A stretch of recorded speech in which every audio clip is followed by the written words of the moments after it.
Hello and welcome, inspired community. This is the Stage of Inspiration event today with our top speaker, Annie Boone. And I forgot to say my name. I'm Caroline. I'm here for you, helping you with the technical stuff. Of course, we will pin Annie to the stage. Thank you for being here. I see the participants are tickling, and I wanted to ask you, how are you doing today? I'm doing great. Thanks, Caroline. Very excited to be here and to be able to speak to everybody and share my words of inspiration. Hi, Erin. Hi, I'm so excited about your message, and I want to introduce you to the audience. Of course, you are streaming from South Africa, and this is so exciting, right? You are a mindset coach and mentor as well. As an infidelity expert, your work focuses primarily on mistresses and betrayed wives. Infidelity carries shame and fear for the women caught in this web, leading to low self esteem, self sabotage, numbing, and even suicide. Join Annie as she shines a light on this taboo topic. Yes, there's always hope, you claim, and you are going to spend the rest of your life making other people feel less broken. Wow, what a message. The stage is yours now. Take it Thank you. away. Great. Well, as Caroline said, I'm from South Africa, and a lot of people shy away from the topic of infidelity. It's very much a taboo subject still to this day. And I thought I'll do a nice little icebreaker to get us into the discussion. I'm going to try and share my screen here and just open it up for a second. Let me see if I can do this. Okay. Let's go here and here, I think. I think this is the one. I hope I'm sharing the right one. If it's not. Okay, can you see the screen? Yes. Okay, let's go.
do I end this screen share? Have I stopped the screen share? Yes. Okay, so that was a little icebreaker, hopefully, to just let you see if we take the human out of it and put little characters in there, we can try and take the emotion out of it and see the characters. And the reason I'm so passionate about talking about infidelity, in particular for women who are affected by it, with infidelity, there comes a lot of shame and a lot of fear and a lot of other behaviors that come when you're sitting in a shameful and fearful state. And it is my opinion that whether the woman is the mistress, whether she is the betrayed wife, or whether she's the woman cheating on her husband, a woman in a role of infidelity is very different from when a man is in the role of infidelity. You might think, yes, the mistress, of course, we understand she'll be shamed. What about the ex-wife? You know, where's the shame there? I have to tell you that a woman who has been cheated on carries immense shame. And it's all good and well to think all her friends are rallying around to be there for her. But she sits with this thought of, was I not good enough? What have where did I fail in my marriage? And she's too afraid to actually speak to her friends, because if she does and her husband decides to ask for forgiveness and she decides to put the marriage back together, she often will get shamed by her own friends saying, what the hell's wrong with you? So they find themselves in this terrible position where the mistress, for example, carries double shame, because not only has she done a shameful act, but she's let her sisterhood down. So the problem comes in with the shame, the fear, and when women are sitting in a shamed place and a fearful state, they start numbing, they start drinking. And for me, the big one is I actually lost someone to suicide because of infidelity. So I don't think people realize the depth of it. And people love a good gossip. And the moment infidelity starts, the gossip starts. And instead of people actually trying to understand, where did things go wrong? How did this happen? How did this woman, the mistress, get involved with a married man? You know, as opposed to going, look at her, she's a little whore. She decided to go and sleep with a married man.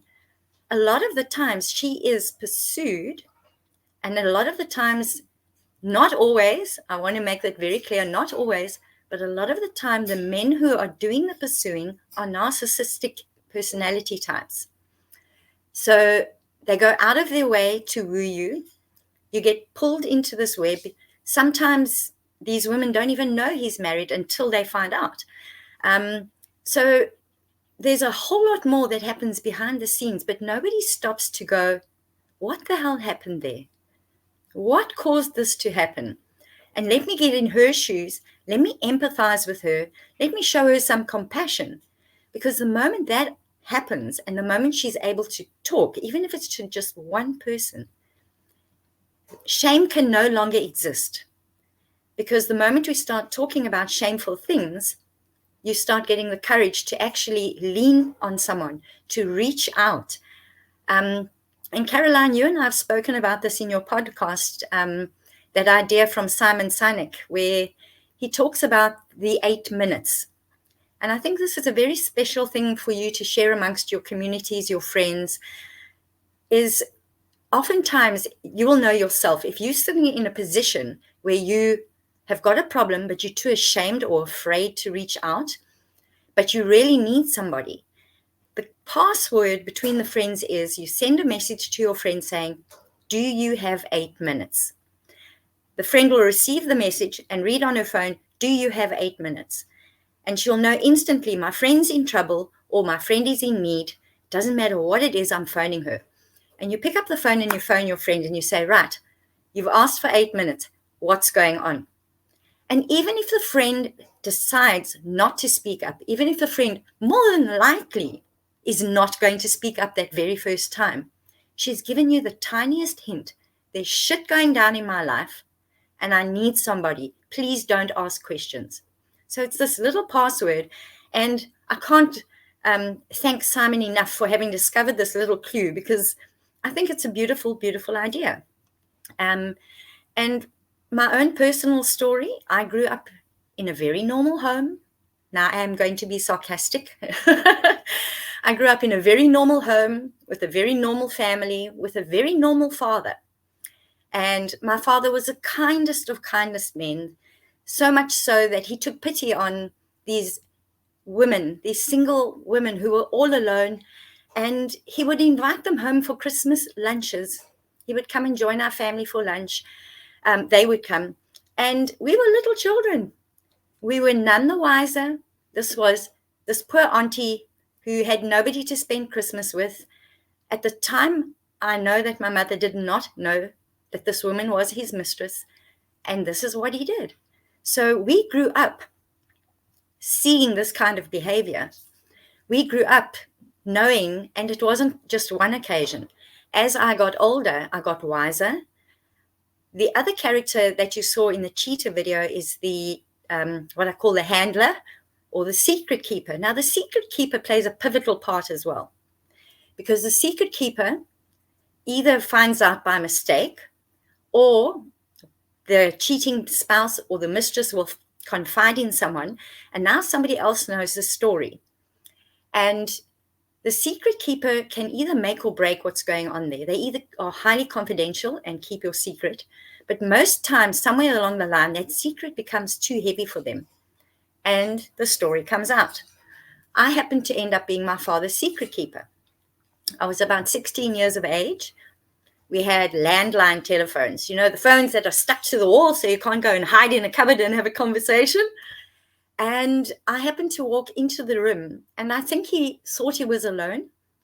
And he looked up and his face went white because he was talking to a woman on the phone, and it wasn't my mother. And I turned and walked away thinking I could get away fast enough. And he put the phone down, came after me, and he begged me. He said, "Please don't tell your mother. This is different. It's not the same. I'm in love with this woman. I just need to find the time and the place to tell your mother.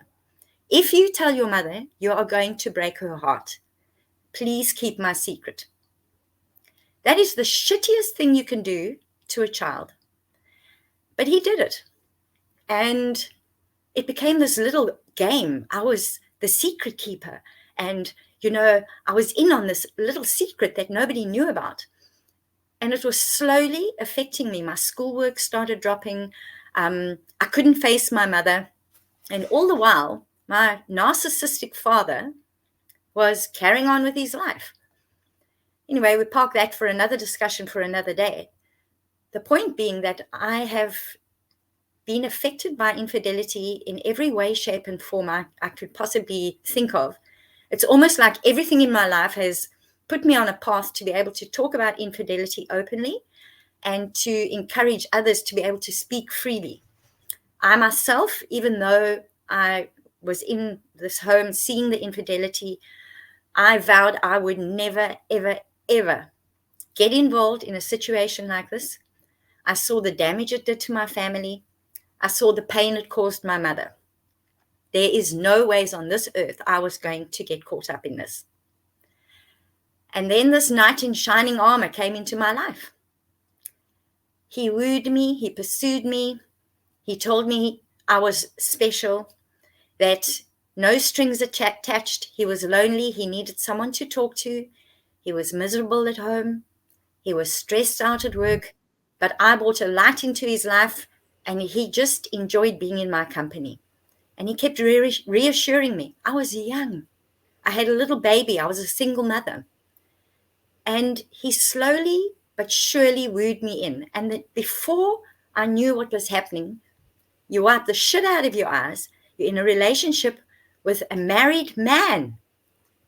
Not only am I now gobsmacked that I've ended up in this position, I know the effect it is going to have on his wife because I've seen what the effect was on my mother. And I am deeply ashamed. And for me to eventually pick up the courage, the person I first told was my mother. It was one of the hardest conversations I ever had, and one I never want to have again. But the point being, my mother's response was how I would love more humans on this planet to be. My mother has to be the most non-judgmental, compassionate, loving person on this earth. And if I can be even a minuscule of the woman that this lady is, then I will feel very proud. She mentored me, she counseled me, she didn't admonish me, she didn't chase me out of the house, she didn't look down on me in disgust. She said to me, right, we have a problem. How can we sort this out? What can we do? And suddenly I didn't feel so alone. I didn't feel like this terrible, and I'll say it, I felt like a little whore because everybody was talking about me. By now, the whole company had found out. Yes, we were working together. I lost my job. I lost my sense of self. I lost my confidence. I went from being a confident, happy, jovial person, the person who gets accused of, and still to this day, of laughing way too loud because I'm a happy, fun, loving person. He stole my spark. And it almost destroyed me. And I think if it weren't for my little child, I could have taken a number of different routes. And I can just say that I'm so grateful that I didn't. And I'm so grateful I had my mother and I had a child. He was my why I should fight this, why I should get up, and why I should pick myself up and face the shit that was coming. And it wasn't easy. It was by no means easy. And even to this day, there's lots of people who still don't talk openly about it. I talk openly about it. Am I proud of what I did? No, I'm not. Do I condone affairs? No, I don't. Am I ashamed of what I did? I'm not anymore. I went through all the counseling I needed to. I picked myself up. I found my place in life. And for some strange reason, I became the person people turned to. And in the beginning, it was the guys. I've always worked and been in the male-dominated environments. So a lot of the men, you can see it a mile away. I've got what I call my infidelity radar. And I can see it happening before people actually realize it's happening. And I remember it happening to a friend of mine, a guy. And I went up to him and I said, I know it's none of my business. And I really don't want you to tell me if I'm right or wrong. What I am going to tell you is, it is very obvious what is happening. And if it is happening, you need to sort your shit out because people are starting to talk. I didn't judge him. I didn't tell him to stop having an affair. I warned him that people knew it was happening. And I suggested he actually go and either tell his wife or break it off or whatever. I never told him what to do. But I told him if he needed someone to talk to, he could come and talk to me. And that was the start of how I got into this type of work. Predominantly at the time, it was men coming to say, what do I do? I'm caught in this place where I genuinely love both these women. Or I fell out of my love with my wife long ago, and this other beauty brings absolute passion into my life. And then you'll sit with him and say, well, you've got to now weigh up the pros and cons. You've got to decide. If you're no longer happy at home, why do you continue living that lie? And why do you not talk to your wife? You might find she's unhappy, but people hide from infidelity. It's almost like COVID. You hear the word COVID and everybody closes their doors and puts on their masks and hides away. Where if you could have adult conversations about what was going on, a lot of heartache, a lot of shame could be overcome. Can you imagine if a man went to his wife and said to her, listen, shit has hit the fan in my life. I've met somebody else and I don't know what to do. Please, can we talk about this? They could have a grown-up adult discussion. Of course she's going to be hurt. Of course she might blow her top. But they're having the conversation. And the most important thing, she's not the last one to find out. Because when a wife is the last one to find out, that is where half of this shame comes from. Where she sits there going, Who the hell else knows? How many of my friends know? Why didn't anybody tell me? So all I'm trying to do is to say we need to really open up our arms, not to encourage infidelity, but to be there for the people who end up getting caught in the web. Because it really is a web. And the longer it lasts, the bigger the lies grow, the harder it is to extricate yourself out of the situation, whether you're the wife, whether you're the husband, whether you're the mistress. And the reason I talk about this love triangle as in one man and two women is because that's the model that I'm familiar with. So I'm pretty sure there could be situations where you've got two men and a woman. It is still very, very different. So just now when I open up for question and answers, I'd like you to think about, has anybody, and I don't have the answer to this, and I would really, really appreciate it if somebody did, has anybody got a term that you can use for a male lover of a married woman? So a female lover of a married man is known as a mistress. We all know this. What is the term for a man in the same role as a mistress? And I want it to be a derogatory term.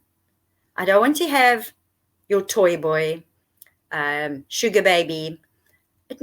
Is there a word for this? And then you'll start understanding why I started working with women, because I realized that it's the women that are carrying the shame. It's the women that are frowned upon. It's the women who are treated so differently when they are the ones caught in this trap of infidelity.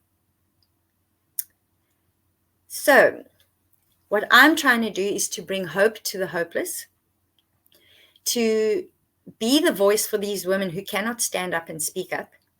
And I actually started a thing on my Facebook page where every Friday I write letters from Annie. Now, I pride myself on confidentiality. I have to be confidential in my role.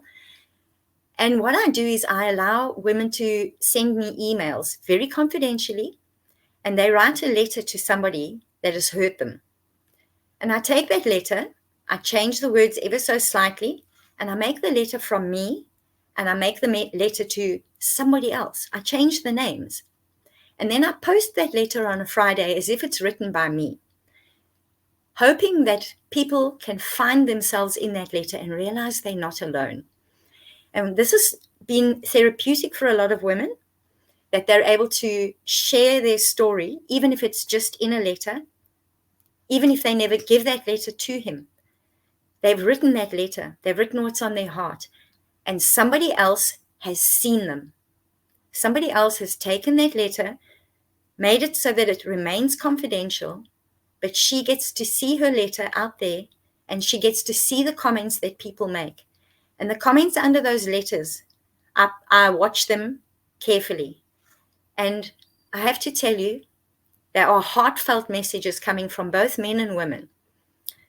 And I have yet to, touch wood, I have yet to have anybody give a derogatory or an ugly remark under any of those letters. And if you get one of those silly people who come in from the left and say, hey, my name's so-and-so, I love your profile, can we be friends? I delete it, because that is a safe little space for my peeps, my special ladies, to be able to share what's on their heart. That's the part that I do in the public.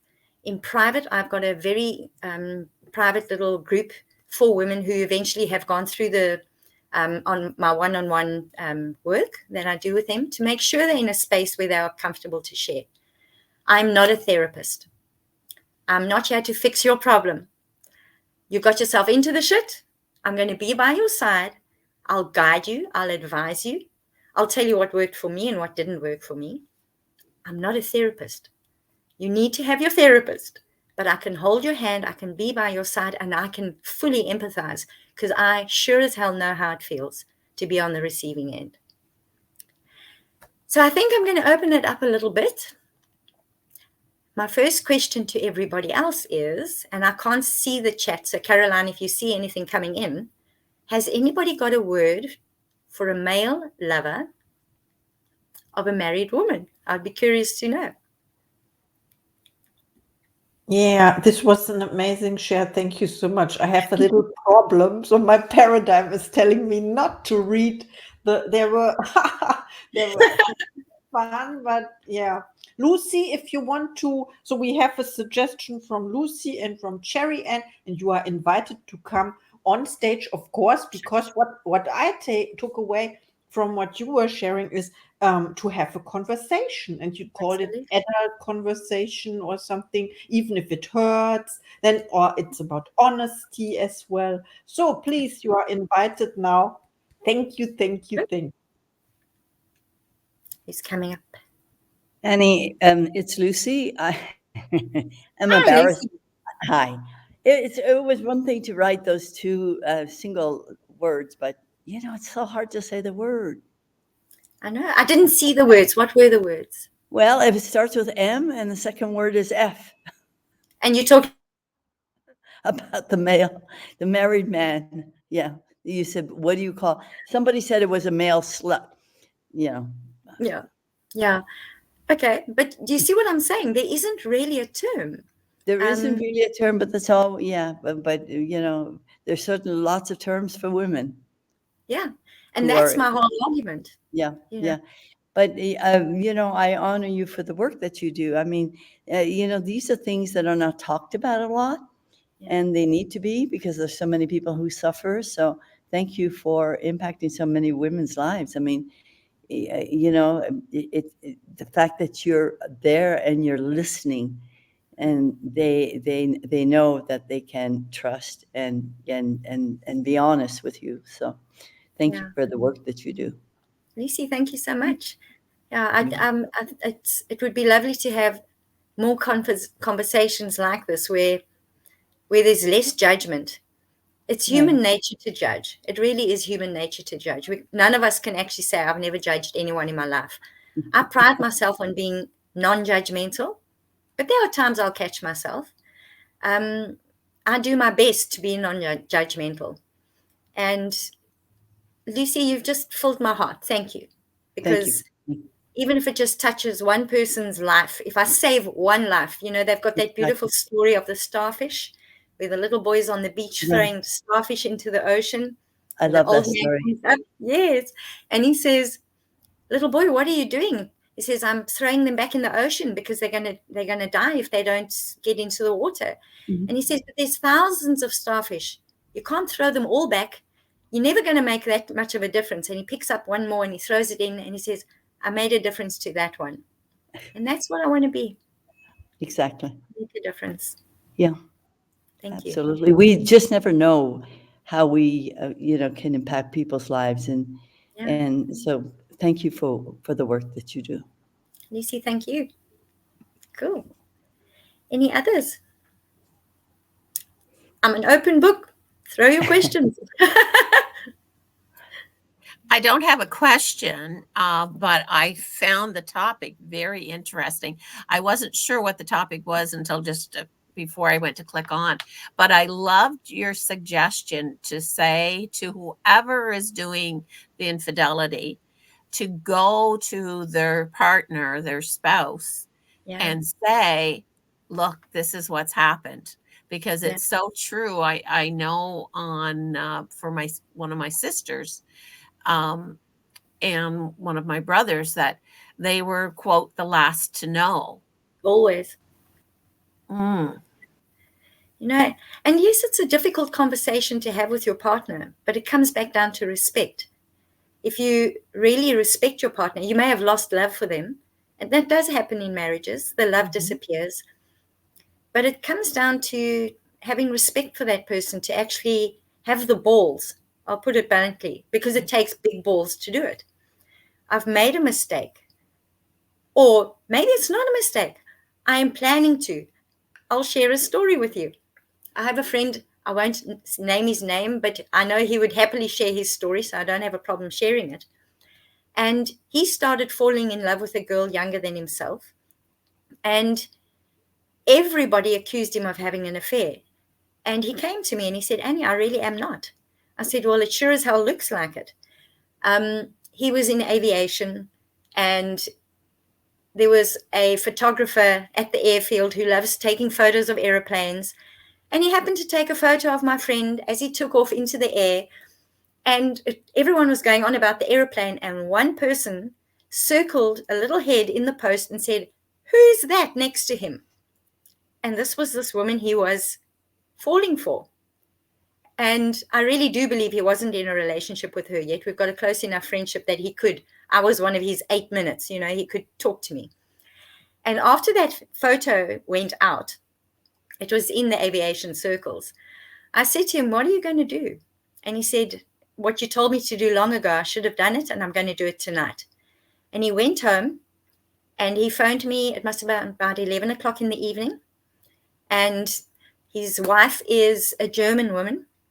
And he told her, Caroline, and his words to me was, "My German is going to destroy me," because that's how he used to joke about her. The funny thing is, these two humans are divorced, and they are the greatest of friends because he had the balls to go and tell her what was about to happen. He moved out of the house. They weren't divorced yet, but he moved out of the house, and then he started pursuing this other girlie. That other girlie, that relationship fell apart. It didn't work. He did not go back to his wife. She wouldn't have taken him back anyway, because they had agreed that their relationship had run its course. They had great friends, but the love wasn't there anymore. The passion wasn't there anymore. And she, funny enough, was now at a place in her life. She wanted to pursue her own dreams and her own goals, which were very different from what he wanted. He has eventually met and married the love of his life. His wife, his ex-wife, is living the life of her dreams, pursuing her passion of, she does a sport, and the kids were hugely not affected. They were affected, but to a large degree, it was handled in such a respectful manner, and that's the way to do it. But people are shit scared to talk about infidelity. Thank you for sharing that story. I wanted to share something. One of my sisters, well, actually, anyway, more than Somebody one. One of my brothers said to one of my sisters that when her husband said, "Well, I love you both, the girlfriend and her," and my brother said, "He's a coward. He doesn't want to tell you the truth." Yeah. You know what? I agree to sometimes that is the case, where the guy is saying, "I love you both," because he's a coward. Sometimes it's actually true that the man does love his wife. He might not be in love with her anymore. And that is where this crucial thing comes in. And the fact that he loves her, his wife, he doesn't want to hurt her. So there is that love. He has love for her, but he might not be in love with her anymore. And that's where he's obviously now got his eyes on the next lady who's creating that spark of passion, that thing that the guys miss. And it's, again, I'm going to keep coming back to the fact that women do have affairs. Married women do have affairs. It also happens. My experience of the triangle is the man having a mistress. So, well, when there's twice as many women as males in the world, you can certainly see that happening more, the ratio being that way. Absolutely. The other very interesting thing that I discovered is a woman having an affair, so a wife cheating on her husband, is treated very differently from a man cheating on his wife. And if you think about the male, ego is the wrong word. It's going to come out sounding wrong, but the male psyche. A woman is damaged when her husband cheats on her. It breaks her, okay? And she becomes ashamed. A man whose wife cheats on him, it's a double whammy. It cripples him as a man. And his response to that is much more volatile than when a woman or when a man cheats on a woman and confesses. His wife is hurt, she's shattered, she could blow up at him. My experience of the other way around, it becomes incredibly volatile because the male psyche has been harmed. And it goes back to the days of the caveman. I don't care what anybody says. We've all got this reptilian brain. The survival kicks in.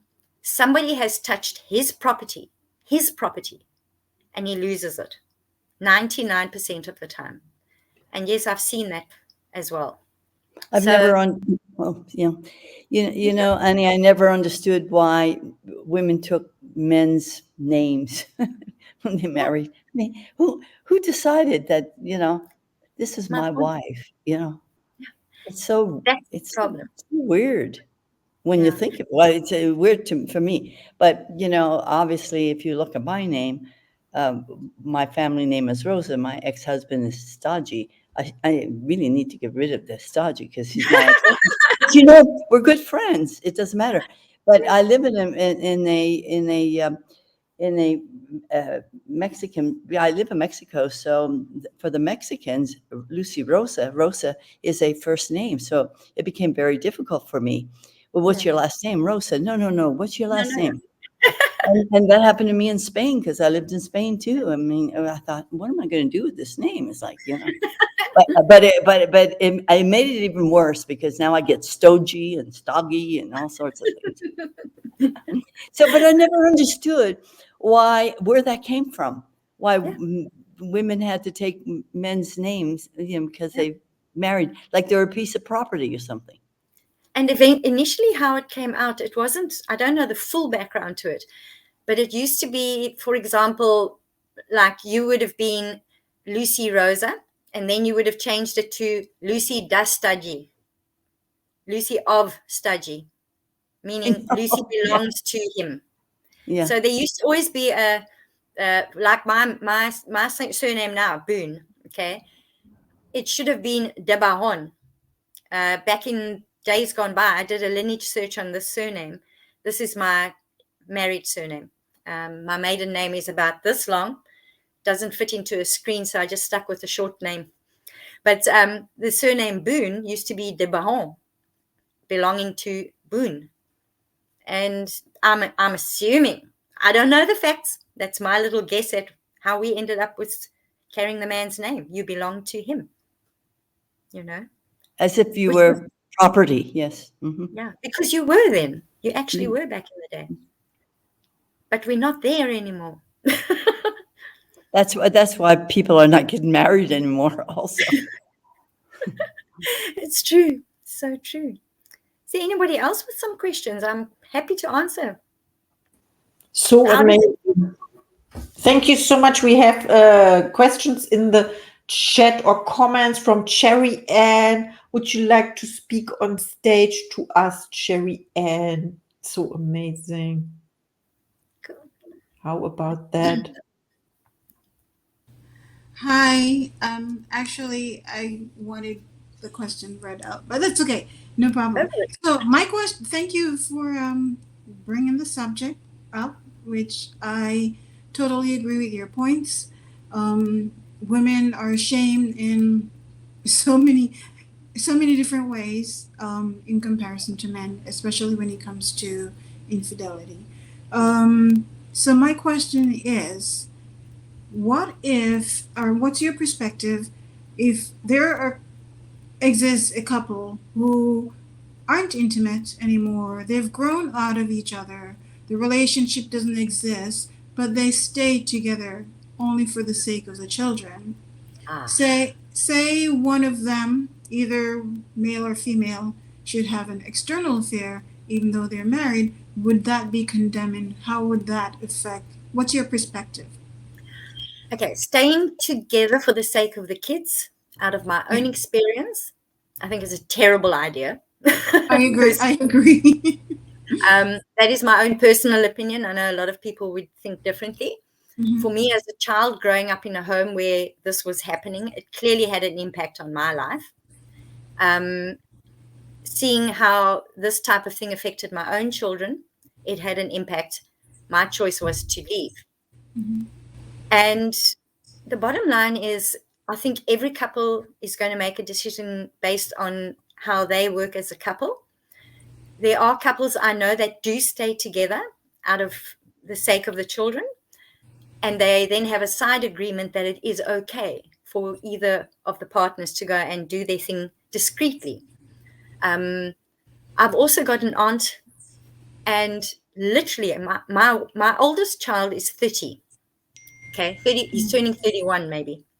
And 2 weeks ago, he and I were chatting, and I said, I've got to get hold of Auntie Gwen because I'm going to ask her to become one of my speakers in my confidential talks. And he said, oh, why would you want Auntie Gwen to come and talk? I said, about infidelity. And he said, why? Did Uncle Alan cheat on her? I'm like, no, she was his mistress. And my son was gobsmacked because Auntie Gwen, and she won't mind me sharing her, she said she will talk. She's in her late 70s now, and she was together with her, we all thought husband, for the longest time. I have never, ever, ever, ever met his wife. She, to me, was his partner, his wife. My kids grew up thinking they were married because wherever we saw Gwen, we saw him. What had happened in their situation was his wife refused to divorce him. And she said, if you divorce me, I will take you for everything. So eventually they came to agreement. They lived together on the same property, but not in the same house. And she knew that he was with Gwen. And everybody else knew, all the adults, all my parents' age, knew what the story was. We were none the wiser because they had made a decision. They weren't going to affect their kids. The wife was in no way, shape, or form going to give up her home, her lifestyle, her children, and probably rightfully so. So they came to this agreement. And Elle passed away a year or so ago.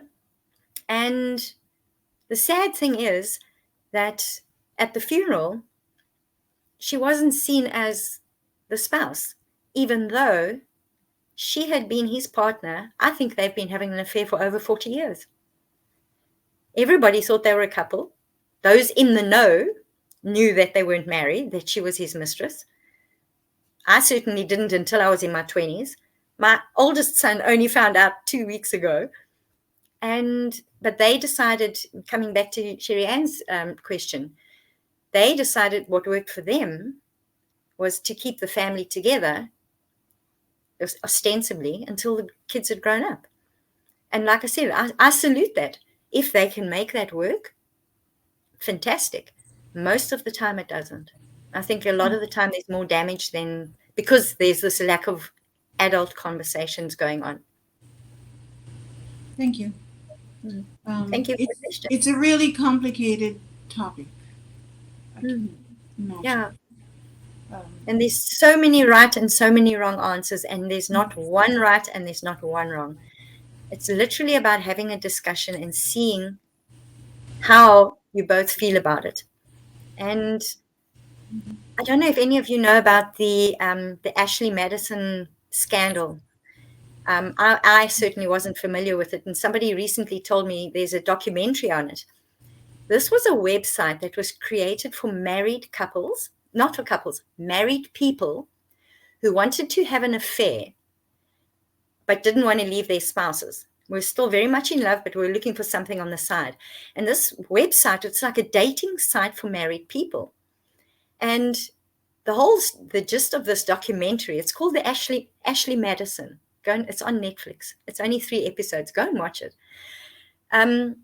What happened was they created this website for married people to go and find lovers.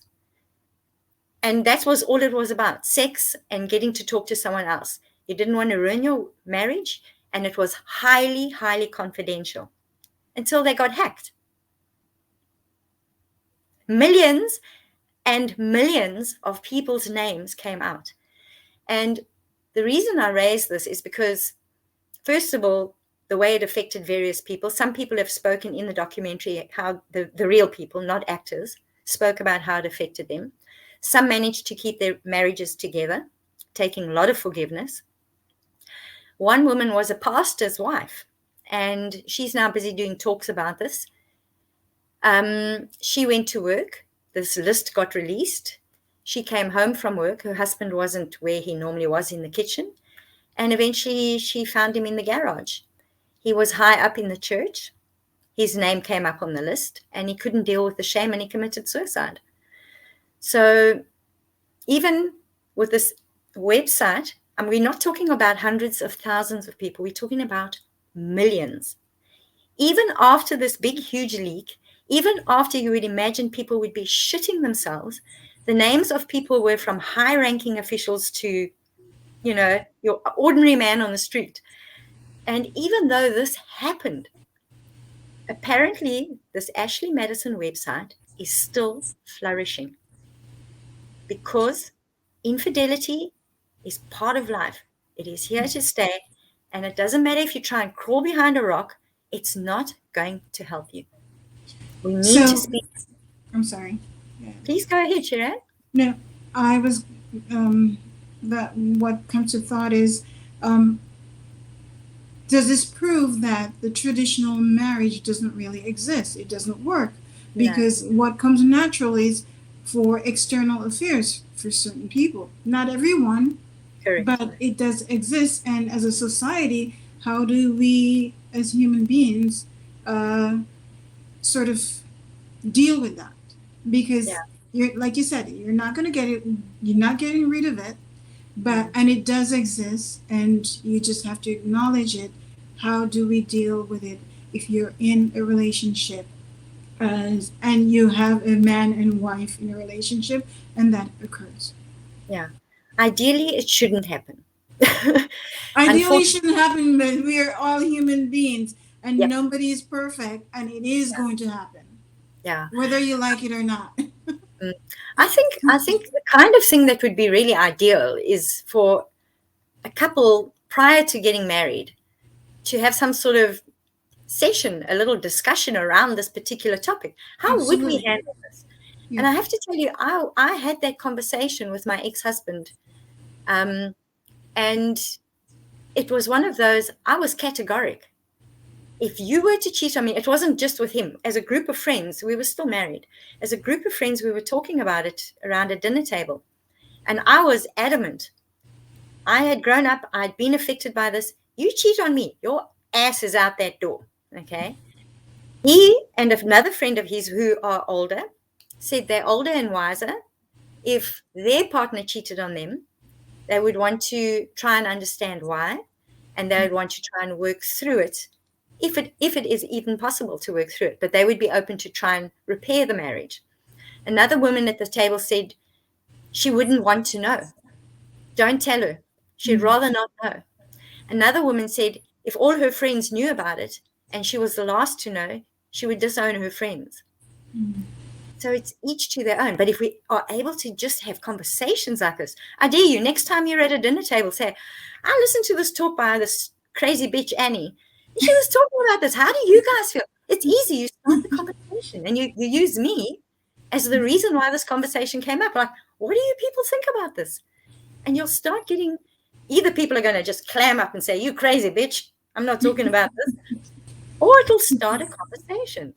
And that's all we actually want, is to have some sort of understanding. So when the shit does hit the fan, you can be there for your best friend.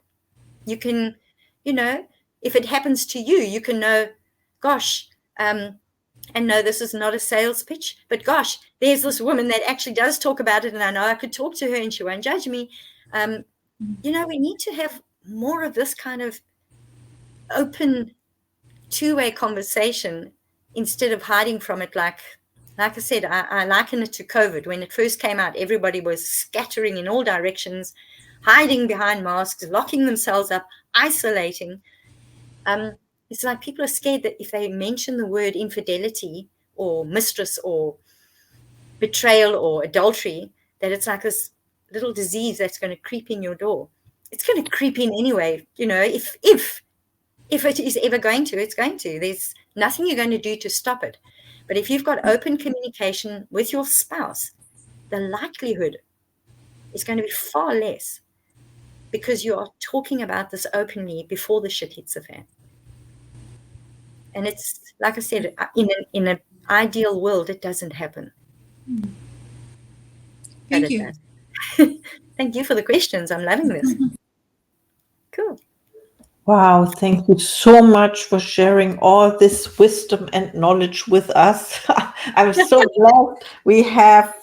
I don't know what you plan. If we have time for another question, if someone Please, wants to. I'm more than happy to answer questions. That's why I'm here, Okay, shedding the light on it. please unmute yourself or raise your hand or put something in the chat. Who would like to know what it's like to be a mistress? I can tell you that. Okay. If you don't have questions, I'll tell you that. I was young and naive. Certainly wasn't stupid. I'm an intelligent young woman. And I had a little baby. I was a single mommy. I had just arrived back in the country. And I didn't have many friends. I was outgoing, sociable, lively, and lonely. And all my friends were in relationships. And I was always the odd little fart out going to functions.